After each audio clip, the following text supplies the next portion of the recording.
Hello, everyone, and welcome back to day 5. We have made it to the 12 days of genuine connection sparked by the holidays. And today, next to me, I have Sherry sitting. And we're going to dive a little bit into my letter A of keep listening. So I was explaining to Sherry just a little bit before we got onto this call, onto this recording, that listening, there's a different components to it, especially during the holidays. First of all, of course, we want to listen and acknowledge each other and not interrupt. So that's a big key to listening. But one of the key points I was telling her that we're going to go dive a little bit deeper into with Sherry in just a moment is listening to ourselves in terms of listening to the joys of the holidays and following those, but also listening to maybe the pains of the past or the pains of the shoulds in front of you and figuring out why are you feeling that way and going to the whys. So I kind of gave Sherry an option. She's like, let's dive into both. So I'm so excited. And so I'm going to let Sherry start with which one she wants to start with. Okay. So obviously I want to maybe sandwich this, but I would love to talk about listening to the joys of the holiday season. So, what's joyful and what's good to listen to are the things that really spark your enthusiasm inside and your happiness inside. And that doesn't mean that someone, you don't need to get joy just because someone gives you something, such as a gift or anything like that. Obviously, that's, an appreciation. But when the holidays come around, it's always a newness. And listening to like even your own self-talk about things that you get excited about, like decorating and just kind of sparking a different atmosphere from your everyday living, just kind of lifts your spirit, makes you feel happy. I've caught myself smiling more at little things. And this is because of, decorating my atmosphere because I love lights. Lights make me happy. Color makes me happy. And just everyday little things that I seem to be taking appreciation of. So, here's where I listen to myself as far as that goes. It's like I caught myself just smiling at little things several times. And I thought, that's really true joy. That's really true joy that I'm feeling inside when little things make me happy like that. And then I listen to what makes me happy, and that is helping other people and getting excited, like for buying children gifts and anticipating their excitement and making holiday dinners and so on and so forth. I love seeing people react with joy and appreciation. It's so true, though. It's like when you see and you experience the joy of others and you internalize that just that process of it. I was actually in that same class of keep listening. We did a meditation in picturing joy in other people and like even someone you don't like, picturing their joy and taking that in, because the more we practice it, the more it becomes part of us. And so it's especially during the holidays, you can see that with kids and really internalize that as the practice.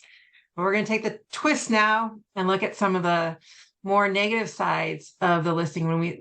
When we follow the pain, we can get to our whys, like why we can have that reflective view on it of why we're feeling this way. And what can we then with that reflective view do to change that a little bit differently, especially with the holiday, the shoulds come on heavily. Mm-hmm. How do we work on that? Yeah, absolutely. So a lot of the pain around holiday season, number one is stress, money, other people's stress. It just is this perfect recipe for some type of internal pain. And if you don't listen to that and realize what you're feeling or experiencing, it will snowball on you. And then that leads to depression. And you can't figure out why you're feeling so blue for the holidays, as in the frame, which is coined holiday blues. And this affects a lot of people.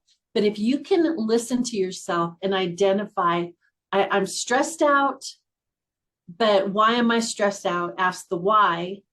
And then what can I do to make my life a little bit easier, maybe a little bit more organized so that I don't feel so much pressure and so much stress.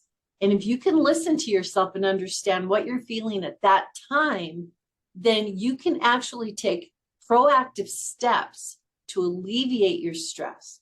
Now, when you see the stress in others, because some people don't like holidays, either it reminds them of a very negative time and they seem to set back into that to where they would rather live in the memory of something negative and, oh, it's Christmas. I never liked Christmas because this tragic thing happened, for instance. So by living in the negative, when I notice someone doing that, that sparks this uneasiness inside of me. And I keep thinking to myself that I wish you could deal with your past and leave it behind, because you can't go back and live it. So you're trying to live in something that no longer exists. In the meantime, you're missing out on everything in the present, the people, the joy, everything, because you tend to live back in the past.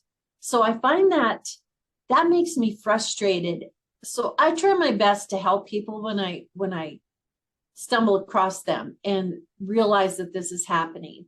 Let's deal with what is so painful and associated, like with the holidays, and see if you can get past that. See if you can accept it, move on, so that you can start living in the present and really experience true joy. Oh, that's so beautiful, because it really is. Again, I feel also the ultimate joy. We're all on this journey, and our ultimate destination is, as much as we can, to just enjoy every moment of the day. And that is not always easy, but essentially that's what we're all trying to do. Wherever we're at, be in the present, be in the now, be gratitude. And it's not easy, but if we're practicing and we're experiencing together and working on it, that's how we do it. And again, bring us back to the connection. Because even doing these videos, like I was going to all of a sudden do this all by myself, but even just meeting Sherry today and having these connections brings that out. And the more we share and connect with others and listen to ourselves and go towards those joys, we start to attract those people who will experience those joys with us. And so I want to wish everyone a wonderful holiday. And I am just so grateful that Sherry came and joined me today. Thank you, Sherry, for coming and joining us. Thank you for having me, and happy holidays to everyone. And I want to remind everyone that there's complete 12 days of Christmas, a different guest each day. And at the end of this 2 weeks, there's 2 times listed up above.